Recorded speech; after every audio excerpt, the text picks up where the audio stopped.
한 절씩 교독을 하겠습니다. 그 후에 주께서 따로 70인을 세우사 친히 가시려는 각 동네와 각 지역으로 둘씩 앞서 보내시며 이르시되 추수할 것은 많되 일꾼이 적으니 그러므로 추수하는 주인에게 청하여 추수할 일꾼들을 보내주소서 하라. 70인이 기뻐하며 돌아와 이르되 주여 주의 이름이면 귀신들도 우리에게 항복하더이다. 예수께서 이르시되 사탄이 하늘로부터 번개같이 떨어지는 것을 내가 보았노라. 내가 너희에게 뱀과 전갈을 밟으며 원수의 모든 능력을 제어할 권능을 주셨으니 너희를 해칠 자가 없으리라. 그러나 귀신들이 너희에게 항복하는 것으로 기뻐하지 말고 너희 이름이 하늘에 기록된 것으로 기뻐하라 하시니라. 아멘. 오늘은 더 큰 세상을 만나는 기쁨이라는 제목으로 하나님의 말씀을 살펴보겠습니다. 최근에 저는 서울대에서 읽기와 글쓰기를 가르치시는 남인혜 교수의 강의를 들었습니다. 읽기라는 제목의 강의였는데요. 그런데 이 읽기의 주제가 참 독특했습니다. 큰 세상을 만나는 기쁨입니다. 그러니까 책을 읽으면 큰 세상을 만나는 기쁨을 누리게 되어진다라는 것이죠. 우리가 책을 읽을 때마다 큰 세상을 만나는 기쁨을 누릴 수 있다. 그러면 참 좋을 것입니다. 그런데 학생들을 면담하다 보니까요, 이렇게 큰 기쁨을 누리는 학생들도 물론 있지만 보다 많은 학생들이 큰 기쁨보다는 책만 읽으면 머리에서 줄줄 새는 것 같다라는 이야기를 많이 한다고 합니다. 분명히 영어 교재가 아니에요.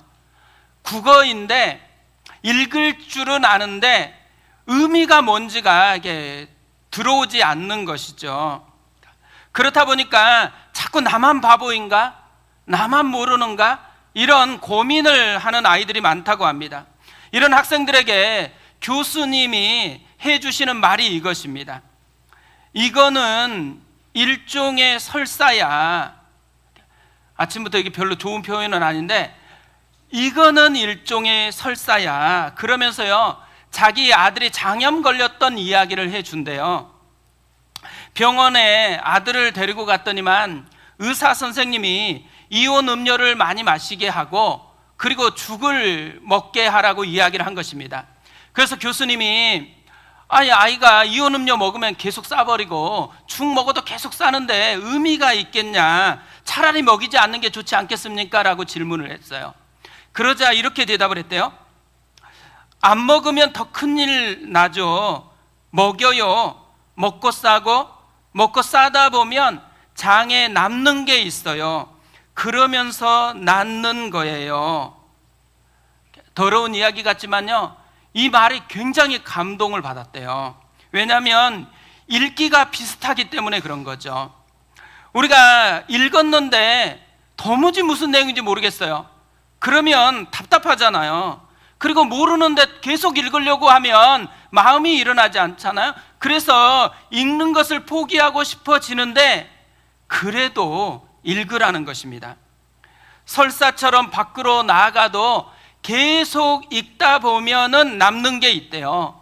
그 남는 것이 일부가 영양분이 되고 문해력을 키워주는 그런 토대가 되어진다라는 거죠. 저는 이 강의를 듣는데요, 굉장히 은혜가 되는 거예요.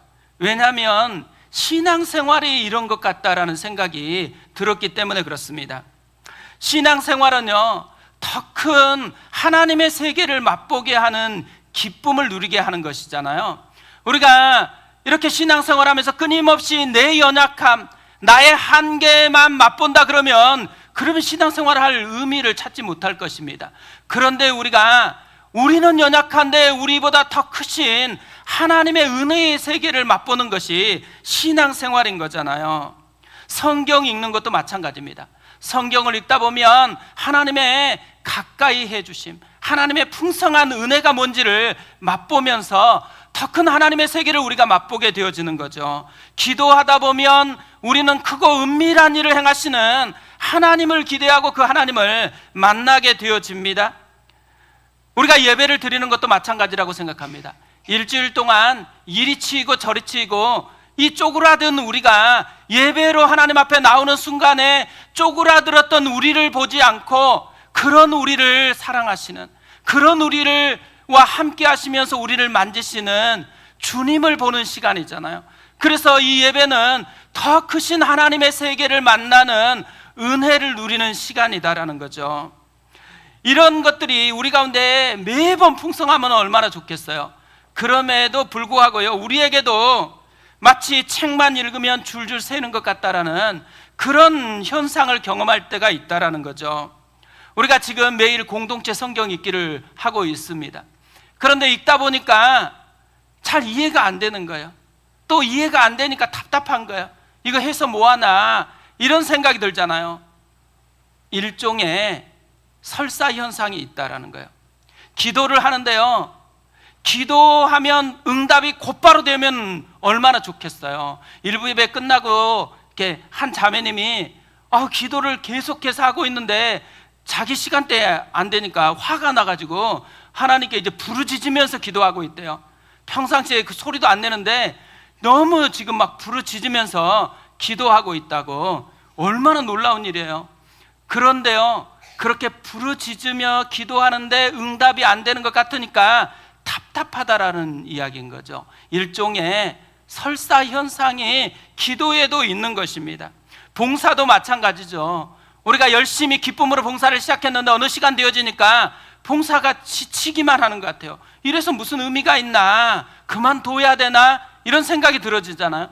일종의 설사 현상이라는 거예요. 그런데요, 이런 신앙생활에 수많은 설사 현상이 있는데 이때에 우리가 기억해야 되는 게 의사 선생님의 말이에요. 먹고 싸고 먹고 싸다 보면 남는 게 있어요. 그 남는 것이 우리를 보호하는 방패가 되어지기도 하고요, 그 남는 것이 다시 은혜를 회복하게 하는 하나님의 통로가 되어진다라는 것이죠. 그래서 의미 없어 보이는 반복 같은데 사실은 굉장히 중요한 그런 반복일 때가 많이 있다라는 거죠. 저는 이런 것들을 묵상하다가요, 기도가 절로 나오더라고요. 그러니까 하나님 아버지, 일종의 설사 현상을 느끼는 성도들이 진짜 많습니다. 그래서 열심히 하다가 이제 내려놓으려고, 그런 포기하려고 하는 마음들이 있는데 이 멈추는 마음이 들어질 때에 다시 반복할 수 있는 힘을 주옵소서. 그리고 반복을 했더니만 그것이 우리를 보호할 뿐만 아니라 다시 은혜를 회복하게 하는 통로가 되게 해 주옵소서. 이런 기도가 계속해서 나오는 것입니다. 오늘 말씀을 보면요, 예수님이 70명을 파송을 하고 있습니다. 1절 2절에 이렇게 되어 있습니다. 그 후에 주께서 따로 70인을 세우사 친히 가시려는 각 동네와 각 지역으로 둘씩 앞서 보내시며 이르시되 추수할 것은 많되 일꾼이 적으니 그러므로 추수하는 주인에게 청하여 추수할 일꾼들을 보내주소서 하라. 예수님이 지금 굉장히 중요한 두 가지를 하고 있다고 이야기를 합니다. 세우시고 보내는 것입니다. 부르시고 보내는 것을 하고 있다는 거죠. 오카노 목사님은 이 두 단어를 가지고 그리스도인의 정체성을 정의를 하셨습니다. 이렇게 정의했어요. 우리는 세상으로부터 부름받은 하나님의 백성입니다. 동시에 우리는 세상으로 보냄받은 그리스도의 제자입니다. 이게 우리의 정체성이라는 거예요. 나는 어떤 사람이냐, 이 두 가지로 대답하면 된다는 거예요. 우리는 세상으로부터 부름받은 하나님의 백성입니다.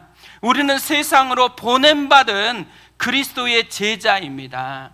우리 자신의 모습이거든요. 우리 한번 따라서 한번 이렇게 고백해 보았으면 좋겠습니다. 제가 먼저 이 얘기를 하겠습니다. 우리는 세상으로부터 부름받은 하나님의 백성입니다. 우리는 세상으로 보냄받은 그리스도의 제자입니다. 우리가 세상으로부터 부름받은 하나님의 백성이에요. 왜 하나님이 우리를 세상으로부터 이렇게 부르셨을까요? 더 큰 하나님의 세계를 만나는 기쁨을 누리라는 것입니다. 우리는 또 세상으로 보냄받은 그리스도의 제자입니다.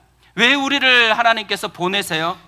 우리가 맛본 더 큰 하나님의 세계의 기쁨을 나누라는 것이죠. 저는 오늘 이렇게 말씀을 준비하다가요, 오늘이 국내 선교 파송 예배에 해당하는 주일이더라고요. 이제 금요일 날 국내 선교를 떠납니다. 그런데 이 예수님께서 70명을 자기가 원래 가야 했던 동네와 지역으로 보내잖아요. 지금 우리 교회도 예수님을 대신해서 정선 땅으로 이렇게 한 사람 한 사람을 보내는 것을 하는 것이에요. 그러니까 오늘 파송 예배에 해당하는 거죠. 뿐만 아니라요, 우리의 매 주일 예배가 사실은 파송 예배더라고요. 우리의 일상의 삶으로, 우리의 가정으로, 직장으로 주님을 대신해서 파송을 하는 시간, 이것이 예배 시간이더라고요.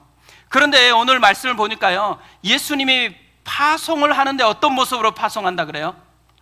추수하는 일꾼으로 파송한다라고 이야기합니다. 여행객이 아니에요. 일꾼입니다. 복음을 전하고 수고하고 땀을 흘리라고 우리를 보내고 있다라는 거죠. 예수님이 왜 하필이면 일꾼으로 우리를 보내고 있을까요? 막 부려먹고 싶어서 그럴까요? 예수님이요, 왜 우리를 보내려고 하는지를 오늘 말씀이 우리에게 잘 보여주고 있다고 생각합니다. 17절을 보세요. 70인이 기뻐하며 돌아와 이르되 주여 주의 이름이면 귀신들도 우리에게 항복하더이다. 지금 제자들이 파송을 받아서 이 일을 감당하고 돌아와서 보고를 하고 있어요. 그런데 어떤 모습으로 지금 보고를 하고 있어요? 기뻐하면서, 기쁨과 함께 지금 이들이 자신들이 경험했던 것들을 이렇게 고백하고 보고하고 있다라는 거죠. 그러니까 추수함 일꾼으로 보내지면서 분명히 수고를 했어요. 엄청 헌신을 했어요. 근데 지친 게 아니에요. 기쁨을 누리고 왔다라는 이야기인 거죠. 어제도 그런 일이 있었습니다. 어제 청소년 캠프가 딱 끝마치고 사무실로 이제 교사들이 왔거든요. 그런데 첫 마디가 뭐냐면 한숨도 못 잤대요. 애들이 한숨도 안 재워주고 함께 놀았던 거예요. 그런데 엄청 피곤해 보이는데 이 말하는 뉘앙스가요, 기쁨이 있어요. 그러니까 이 아이들과 함께하는 기쁨이 마음에 가득한 것들이 보여지는 것입니다. 왜 이렇게 기뻐하겠어요? 더 큰 하나님의 세계를 맛본 기쁨을 그들이 누렸기 때문에 그런 거죠. 저는 이 모습이 너무너무 감사하더라고요. 한 사람 한 사람이 너무 힘들었다고 다시는 안 하겠다라고 얘기하는 게 아니고 힘들었는데 너무 기쁜 그 모습을 보여주고 있었기 때문에 그런 거죠. 하나님께서 우리를 일꾼으로 보내는 이유가 여기에 있습니다. 더 큰 하나님의 세상을 만난 기쁨을 누리라는 것이죠. 우리가 그리스도인이 되었다, 이 말은요, 더 큰 하나님의 세계를 맛볼 기쁨이 우리에게 남아있다라는 것을 알려주고 있는 것이죠. 우리가 맛볼 기쁨은 어떤 기쁨들일까요? 오늘 말씀이 그것을 우리에게 잘 보여주고 있다고 생각합니다. 그걸 우리가 좀 살펴보려고 하는데요, 첫 번째로 우리가 누릴 기쁨이 뭐냐? 내 헌신이 아니라 예수님의 능력을 맛보는 거라는 거죠. 17절을 다시 보면 이렇게 되어 있습니다. 70인이 기뻐하며 돌아와 이르되 주여 주의 이름이면 귀신들도 우리에게 항복하더이다. 70명이 분명히 많은 수고를 하고 헌신을 했습니다. 그러면서 이들이 지금 기쁨으로 와서 보고하는 내용이 뭐예요? 자기 자신이 얼마나 헌신했는지가 아니에요. 주의 이름이면 귀신들도 항복하더이다입니다. 자기들의 헌신이 아니고 주의 능력을 자랑하고 있다라는 거죠. 왜 이들이 이런 자랑을 하고 있을까요? 이들이 지금 헌신을 하면서 예수의 이름의 능력을 맛보았기 때문에 이런 고백을 하고 있는 거죠. 저는 이거 보면서요, 이번 국내 선교팀에 이런 역사가 일어났으면 좋겠다라는 생각이 들었습니다. 매일매일 사역을 하고 와서 밤에 모여서 이야기를 나눌 때마다 우리가 나누는 모든 대화 속에 우리 주 예수 그리스도의 능력이 함께했다라는 것, 이것을 고백하는 그런 국내 선교가 되면 참 좋겠다고 생각했습니다. 국내 선교를 가지 못하는 일상을 사는 우리도 마찬가지였으면 좋겠어요. 오늘 살아가는 하루하루 속에 예수의 이름의 능력을 나도 맛보았다라고 그렇게 고백할 수 있는 삶이 되어졌으면 좋겠습니다. 그런데 오늘 말씀을 보면요, 이 예수님의 능력을 우리에게 몇 가지로 정리를 해주고 있어요. 18절 19절에 이렇게 되어 있습니다. 예수께서 이르시되 사탄이 하늘로부터 번개같이 떨어지는 것을 내가 보았노라. 내가 너희에게 뱀과 전갈을 밟으며 원수의 모든 능력을 제어할 권능을 주었으니 너희를 해칠 자가 결코 없으리라. 예수님께서 제자들의 보고를 듣고서 정리를 해주는데 두 가지로 예수님의 능력을 정리합니다. 첫 번째로는 예수의 능력은 마귀의 능력보다 크다라는 거예요. 사탄이 하늘로부터 번개같이 떨어지는 것을 내가 보았노라. 무슨 말이겠어요? 예수님의 능력이 마귀가 지배하는 영역을 하나님이 지배하는 영역으로 바꾸었다라는 것을 이야기하고 있는 거죠. 또 하나, 제자들이 맛본 능력은 자기들의 것이 아니고 예수님이 주신 것이다라고 정리를 하십니다. 내가 너희에게 뱀과 전갈을 밟으며 원수의 모든 능력을 제어할 권능을 주었으니, 과거형으로 얘기해요. 주겠다, 미래형이 아닙니다. 무슨 말이겠어요?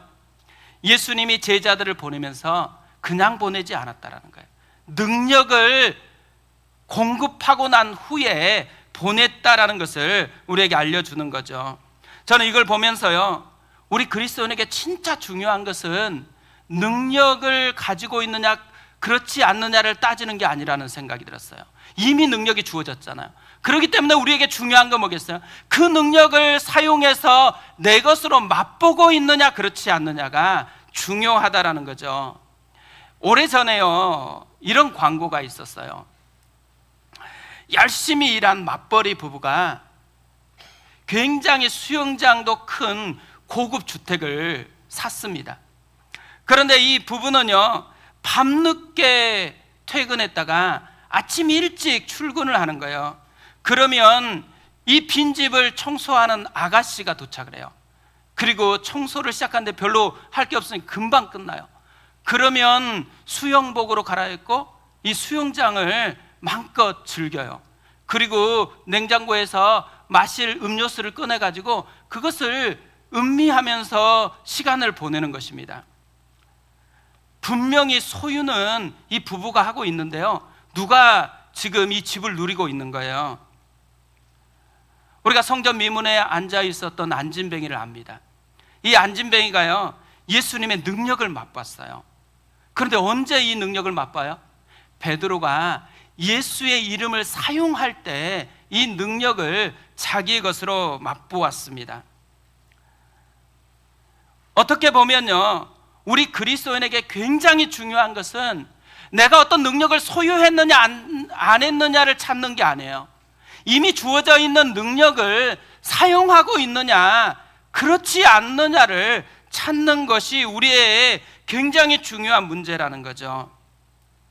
우리가 어떻게 하면 우리에게 주어져 있는 이 능력을 마음껏 사용하는 삶을 살 수 있을까요? 제가 오늘 말씀을 묵상하다가요, 오늘 예수님께서 오늘 말씀을 통해서 하나님의 능력을 잘 사용하는 법을 심플하게 설명하고 있다는 것을 발견했습니다. 그것은 로드십이에요. 로드십. 로드십이 뭐예요? 내가 주인이 아니고 예수님이 나의 주인이다라고 고백하는 거잖아요. 자기를 부인하고 예수님만 붙드는 것이 로드십입니다. 자기 생각을 내려놓고 말씀을 붙들고 반응하는 것이 로드십인 거죠. 오늘 말씀도 보세요. 오늘 말씀을 보면 강조하는 한 가지 표현이 있어요. 주라는 표현입니다. 주. 17절에서도 주여 주의 이름이면 이렇게 얘기합니다. 예수님의 이름이면 이렇게 표현하지 않아요. 주여 주의 이름이면 이렇게 주님을 강조하고 있는 거죠. 1절도 마찬가지예요. 1절에 이렇게 돼 있어요. 그 후에 주께서 따로 70인을 세우사, 주께서예요. 그래서 제가 오늘 말씀 묵상하다가 이 본문 앞에 있는 것하고 뒤에 있는 문단들을 싹 봤거든요. 근데 다 뭘로 나오냐면 예수께서로 나와요. 예수께서 나오는데 유독 오늘 본문에서만 주께서 이렇게 나오고 있습니다. 뭘 강조하고 있는 거예요? 로드십을 굉장히 강조하고 있다는 것을 보여주는 거죠. 근데 제가 묵상해 보니까요, 예수께서를 이렇게 표현하는 것과 주께서를 표현하는 것이 굉장히 큰 차이가 있더라고요. 예수께서를 표현하는 이야기 뒤에 보면 예수님이 능력을 행하시는 장면이 나와요. 그러니까 그 능력을 누가 맛보고 있다라는 거예요. 예수님이 지금 자기가 사용하면서 자기 능력을 맛보고 있다라는 내용이에요.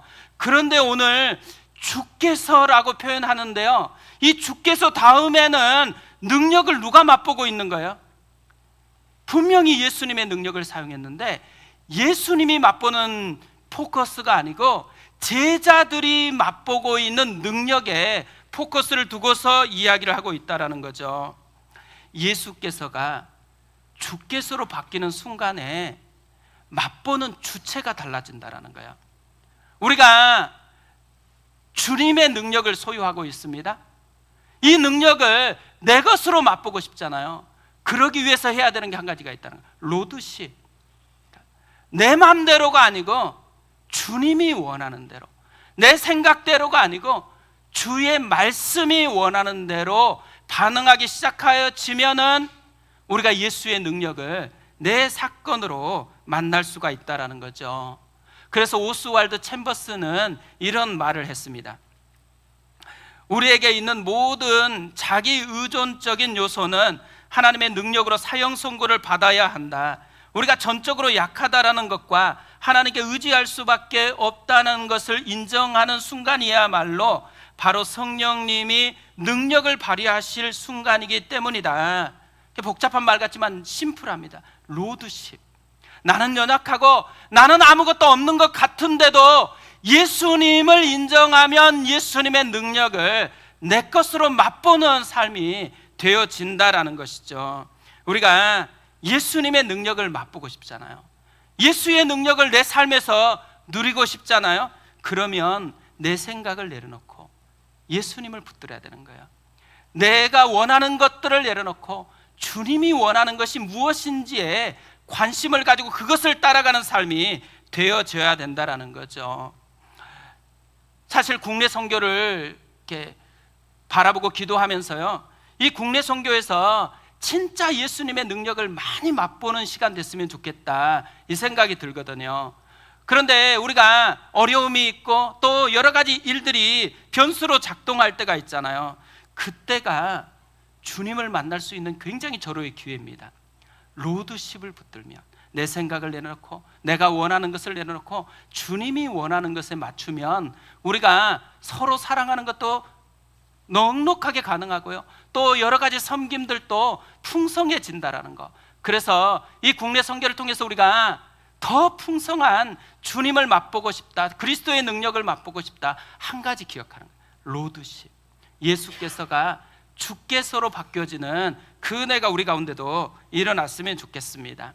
사실 우리 교회가 처음 출발할 때요, 가장 먼저 붙들었던 기도 제목, 1번 기도 제목이 뭐냐면 로드십이에요. 예수님께서 내가 내 교회를 세우겠다, 예수님이 머리고 몸인 교회가 되겠다, 예수님의 크기에 걸맞는 풍성함을 맛보는 교회가 되는 것, 이게 우리가 꿈꾸면서 출발했던 거거든요.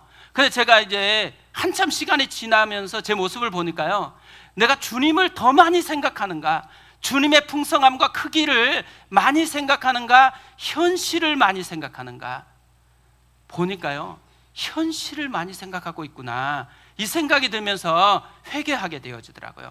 다시 우리가 가야 될 것, 주님을 붙드는 거예요.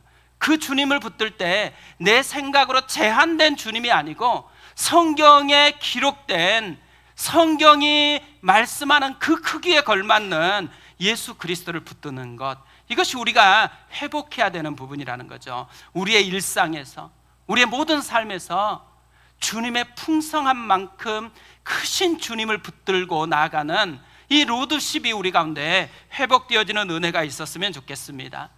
또 두 번째로요, 우리가 맛볼 기쁨, 내 성취가 아니고 내가 받은 은혜입니다. 지금 제자들이 보고하는 것을 보면요, 많은 성취를 경험하고 있다는 것을 발견할 수 있어요. 귀신들이 항복했다, 이 말은 무슨 말이겠어요?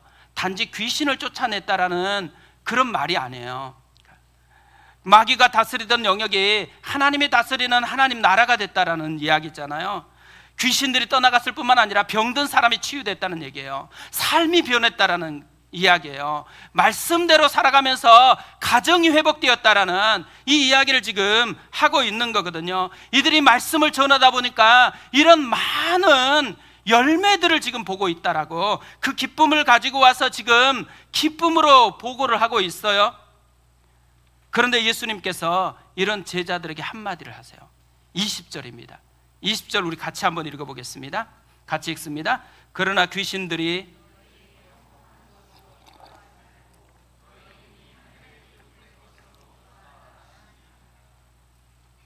무슨 말이에요?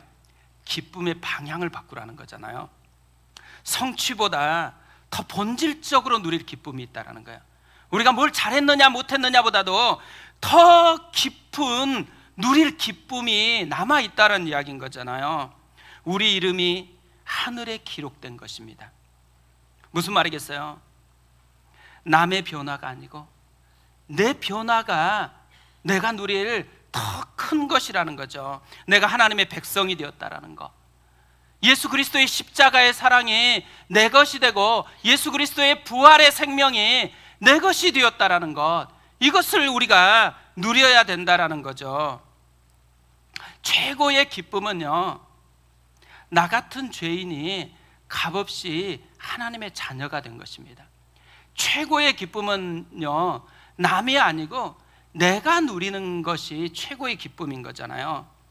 저는 이 말씀 묵상하는데요, 예전에 한번 얘기한 적도 있지만 예전에 읽었었던 노진준 목사님의 청년 시절이 생각이 나더라고요. 고등학교 2학년 때 목사로 부름을 받았습니다.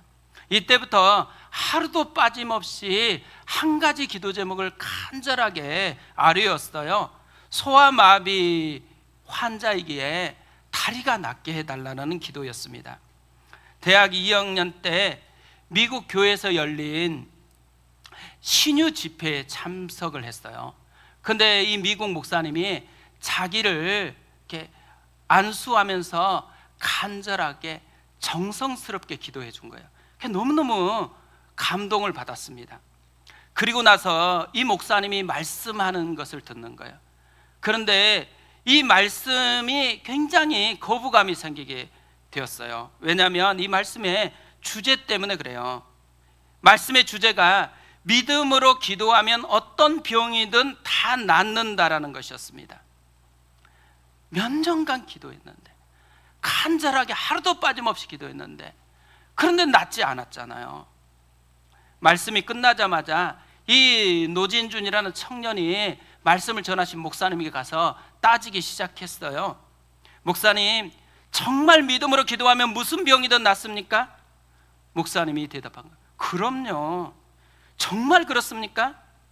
그랬더니만 이 목사님이요, 진짜 그렇다라는 거예요. 그러면서 본문의 말씀을 건네면서 이렇게 이야기를 한 거예요. 바울은 심각한 육체의 질병을 지니고 있었습니다. 이 육체의 가시가 바울을 몹시 괴롭혀서 그가 가시를 걷어달라고 기도했지요. 그러자 그 병이 낫지요. 이 노진준 청년이 이해가 안 되는 거예요. 아니요, 병이 낫지 않았잖아요. 분명히 말씀에 바울의 기도가 거절됐다고 기록되어 있잖아요. 그때 목사님이요, 다시 이렇게 질문을 하신 거예요. 바울의 기도에 하나님이 응답하시기를, 지극히 큰 계시로 인해 바울이 자만하지 않도록 가시를 주었으니 내 은혜가 내게 족하다라고 하셨을 때 그 뜻을 깨닫고 난 다음에 바울이 또 기도했을까요? 안 했죠. 왜냐하면 바울이 도리어 크게 기뻐했다고 했으니까요. 그러자 이 말을 듣고 목사님이 이렇게 이야기를 했어요. 잘 들어보세요. 그러면 그 병은 낫지요. 그것은 더 이상 병이 아니라 오히려 하나님께서 그를 사용하기 위한 은사와 도구일 뿐이니까요. 하나님께서 그를 통하여 이루실 큰 일들을 위해 허락하신 그 병을 바울이 더 이상 질병으로 여기거나 아파하지 않았다면 그 병은 나은 것입니다. 그날 이 노진준이라는 청년이 이렇게 고백을 했습니다. 그날 제 병도 나았습니다. 그날 이 노진준이라는 청년은요, 병보다 더 깊은 은혜를 누리게 되어진 거죠.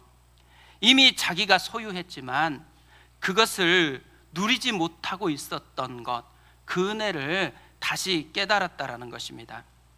하나님이 그렇게 사랑해서 독생자의 피를 흘려서 자신을 하나님의 자녀로 삼았다라는 것, 이것을 다시 누리기 시작했다라는 거죠.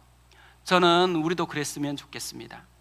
우리도 여전히 기도했는데 병이 낫지 않을 수 있습니다. 그러다 보니까 자꾸 병에만 집착할 수 있잖아요. 그런데 우리에게는요, 더 깊은 은혜가 있는 거예요.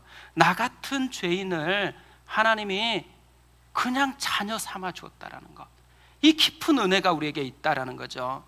우리도 불편한 게 많잖아요. 이 불편한 게 없어지면 하나님의 은혜일 것 같지만 불편함을 하나님이 걷어가지 않을 때도 있습니다. 그런데요, 우리에게는 여전히 변함없는 한 가지 사실, 우리가 하나님의 자녀가 되었다라는 것, 이 자녀됨엔 하나님이 독생자를 아낌없이 내어주신 사랑이 있다라는 것, 이것을 우리가 누려야 된다라는 거죠. 우리는 예수의 피로 말미암아 하나님의 자녀가 된 은혜를 이미 소유하고 있는 사람이라는 것, 이것을 깊이 다시 한번 회복하는 시간이 됐으면 좋겠습니다. 저는 오늘 이 말씀 준비하다가요, 예전에 조카에게 장난감 사줬던 일이 생각이 났습니다. 이 이야기를 하고 설교를 마무리하려고 하는데요, 조카가 굉장히 낡은 장난감을 가지고 놀고 있는 거예요. 그래서 제가 정말 좋은 새 장난감을 사가지고 선물을 했어요. 그랬더니 얘가 봤더니만 잠깐 기뻐하더니만 그것을 책상 위에 올려놓고는 원래 놀던 장난감을 가지고 계속해서 노는 거예요. 내가 너무너무 답답한 거예요. 이렇게 좋은 걸 사줬는데 어떻게 하면 이걸 누리게 할 수 있을까 하다가요, 제가 산 장난감을 가지고 옆에서 제가 그것을 다시 만지면서 놀기 시작한 거예요. 변신 로봇이었거든요. 얘가 로봇이 변하는 걸 보면서 눈이 확 커지고 휘둥그러졌습니다. 그러면서 삼촌 내 거 달라는 거예요. 그리고 그것을 가지고 놀기 시작하는 것입니다. 저는요, 신앙이 이런 거구나, 이런 생각이 참 많이 들었어요. 우리는 이미 예수님의 능력을 소유했습니다. 우리는 이미 예수님의 은혜를 다 소유하고 있는 사람들이잖아요. 그런데 우리가 소유하고 있는 예수의 능력, 예수의 은혜는 사용하지 않고 엉뚱한 것만 자꾸 사용하면서 우리에게는 없다고 하소연하는 때가 참 많다라는 거죠. 그런 분들이 의외로 성도들 가운데 많습니다. 이런 분들에게 뭐가 필요할까요? 전환을 만들어내는 디딤돌이 필요한 거죠. 저는 이번 국내 선교가 전환을 만들어내는 디딤돌이 됐으면 좋겠어요. 할아버지 할머니를 만나가지고 복음을 전하고 예수님의 은혜를 전하잖아요. 그 은혜를 전할 때 그 은혜를 전하는 것을 통해서 내가 소유하고 있는 예수의 능력이 어떠한 것인지, 나를 변화시켜 줬던 그리스도의 은혜가 얼마나 풍성한 것인지 다시 깨닫게 되어지고 그걸 누리는 전환을 만드는 디딤돌이 됐으면 좋겠어요. 이제 우리가 이번 주가 아니라 다음 주부터 한여름밤의 기도회를 시작합니다. 우리가 이 한여름밤의 기도회가 전환을 만들어내는 디딤돌 역할을 했으면 좋겠습니다. 이 학기에 우리의 가장 큰 주제는요, 크고 은밀한 일을 행하시는 하나님을 보는 거거든요. 저는 요즘에 매일 질문을 합니다. 크고 은밀한 일을 행하신다고 약속했는데 그게 뭐였지? 그리고 크고 은밀한 일을 발견하고 기뻐하는 일들을 제가 매일매일 하고 있거든요. 그러면서 이번 새롭게 펼쳐질 2학기 가운데 모든 성도들이 크고 은밀한 일을 맛보았으면 좋겠다라는 생각이 참 많이 들어지고요, 우리 교회가 하나님이 약속하신 크고 은밀한 일을 경험하는 교회로 다시 새롭게 되어졌으면 좋겠다고 생각합니다. 그걸 위해서 우리가 해야 될 것은 한 가지잖아요. 부르짖으라. 너는 내게 부르짖으라. 무슨 말이에요? 전환을 위한 디딤돌이 기도에 있다라는 것이죠. 이번 한 주간 우리가 하나님 앞에 메마르고 힘든 것이 느껴지면요, 전환을 향한 디딤돌이 우리에게 있다는 걸 기억했으면 좋겠습니다. 말씀도 디딤돌이고요, 형제 자매들이 함께 전화해서 교제하는 것도 디딤돌이고요, 이런 많은 디딤돌을 통해서 예수의 능력, 그리고 우리에게 주어져 있는 예수의 자녀된 은혜, 이것을 풍성하게 경험하는 한 주간 되었으면 좋겠습니다. 우리 그 마음을 가지고 찬양하고 기도하겠습니다.